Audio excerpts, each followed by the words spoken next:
This is the story of Imani Naja Fecu, which Jennifer Fecu wanted me to share with you all. Jennifer Fecu is a student with a Bachelor of Arts in Sociology from Marymount Manhattan College Department of Sociology, and this is her story. My undying love for my child, Imani Naja Fecu, inspired the work that went into this research. This past June 25th, 2020, Imani died alone inside her grandmother's home, while the four private separate entities that obviously did not help her continue to practice. They mistreated Imani during the COVID-19 pandemic. Her death made her yet one more casualty as a product of American structural racism. The psychiatric and medical institutions have since their inception positioned themselves strategically to keep Black people down and out of real positions of power. The power of these institutions to let live often operate in a reversed function, letting any people considered outsiders or as others die systematically, especially those of the African diaspora in America. Next, I am most grateful to Professor Marnie Brady, Marymount Manhattan College senior thesis professor, for helping me through my anxiety about technology and for planting the seeds of confidence I needed to proceed. The professor gently encouraged me through this process, and finally, it would be impossible for me to have had a better context and structure right now if not for the methodology, the 7 equitable principles for equitable and actionable COVID-19 data. This intersectional feminist methodology is the most respectful and accurate methodology for analyses of this data set. Also, last but not least, my immense gratitude to the Marymount Manhattan College faculty members and students alike, as I have learned much from each valuable interaction from warmly welcoming me into their fold. I hope this contribution reflects reciprocity, especially now since COVID-19 pandemic. The Black Lives Matters movement has been credited with raising awareness and concern about the systematic barriers that contribute to disparities impacting the Black communities. The American Psychiatric Association's leadership has launched a concerted effort to address structural racism.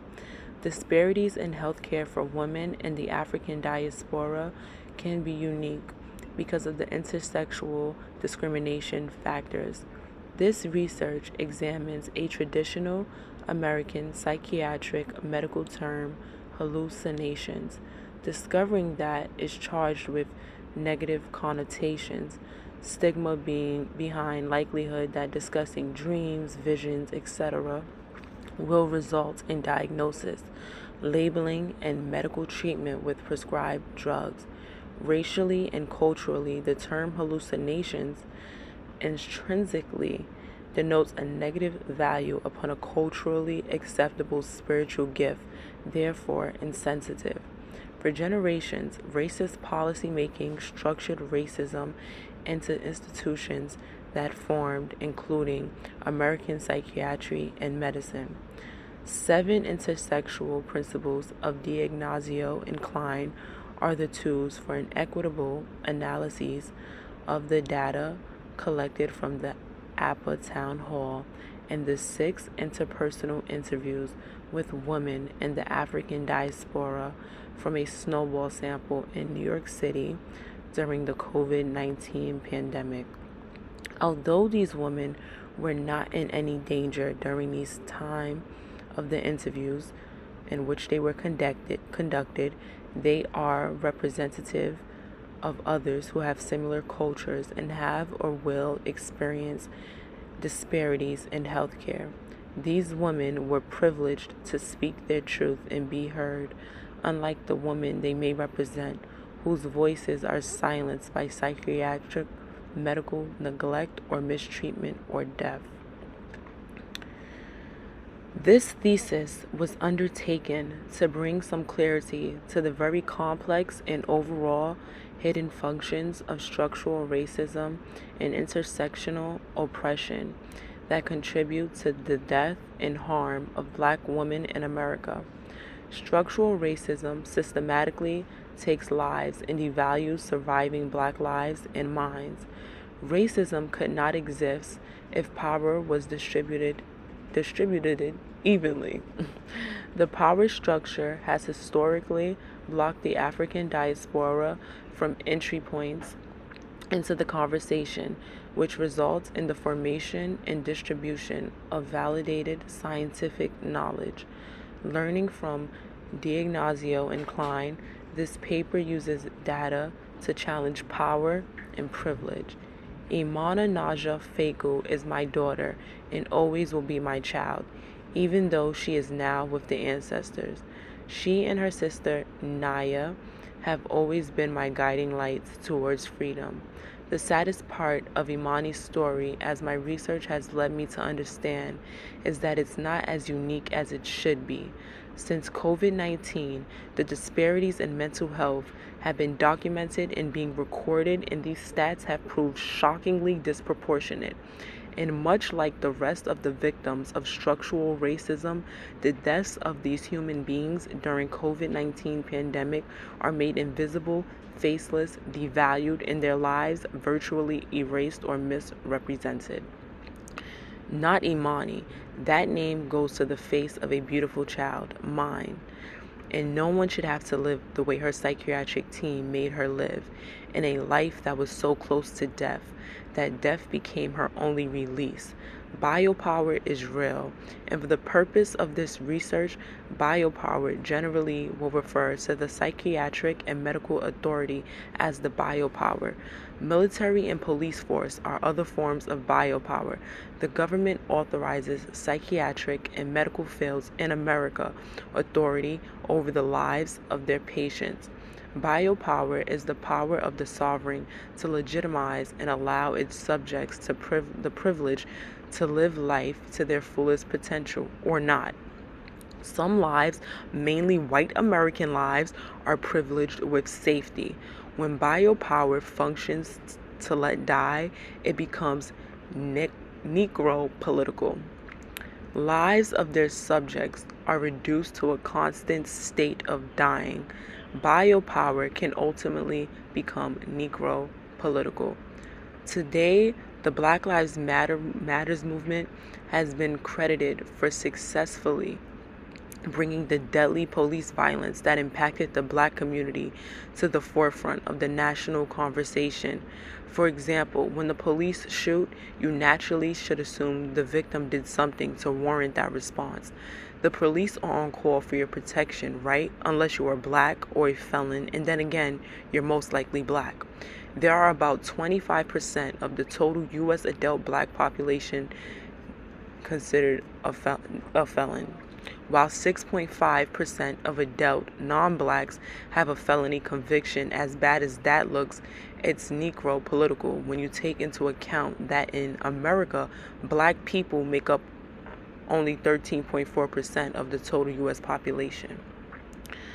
The Black Lives Matter movement continues to gain momentum from new statistics of the racialized disparities in America's mental health and medical care of black people. Out of these disgraceful human rights issues, a new paradigm shift is evolving. The powerful institutions of psychiatry and medicine appear to be joining the movement to value black lives now. In the midst of the Black Lives Matter movement, and after appalling statistical evidence of structural racism, COVID-19 exacerbated the pre-existing conditions caused by over 400 years of structural racism. The disproportionate death toll in the black neighborhoods, as in Chicago, and the black neighborhoods in New York City, in comparison to neighboring predominantly white neighborhoods, was highlighted on a map. The disparities were measured and found to correlate to the zoning lines imposed by policies that favored redlining. Recently, the scientific and professional organization that represents the American psychiatric professionals in the United States, American Psychiatric Association APA, publicly has taken a leadership role working towards changing it into an anti-racist institution.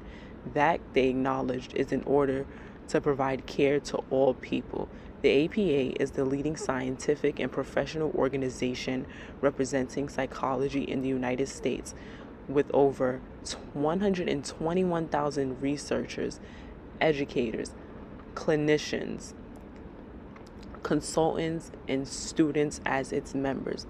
Amongst the APA's current leadership, they admit there is a consensus now that they need a set of knowledge that's been hidden. They can only come through a shared vulnerability and validation of contributions from the lens of the people who were othered by race. The methodology of this research takes the grounded feminist perspective, a contribution towards the work necessary to uncover hidden knowledge of the African diaspora. This feminist research intersectional explores the levels of discrimination multiplied by other factors. The Black Lives Matter movement has opened conversation up to allow for the validation of more points of entry of knowledge. Part of the reason for the decision to exclusively interview phenotypically assumed black women in this research is to show how people who look black will be treated. Being black in America automatically puts you into a protected class. Since colonial slavery, black folk have been misrepresented in mainstream data. Data was not processed with their well-being in mind. Recognizing how each decision relating to data collection are questions of power can help us begin to address them. Collecting counter data contributes to challenges of the power structure controlling the narrative. Author Shalini Ramachandran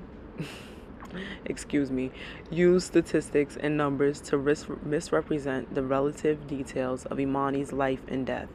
This research produced primary source counter data. American people are suffering, but there's racism and disability politics and ableism hidden in her article.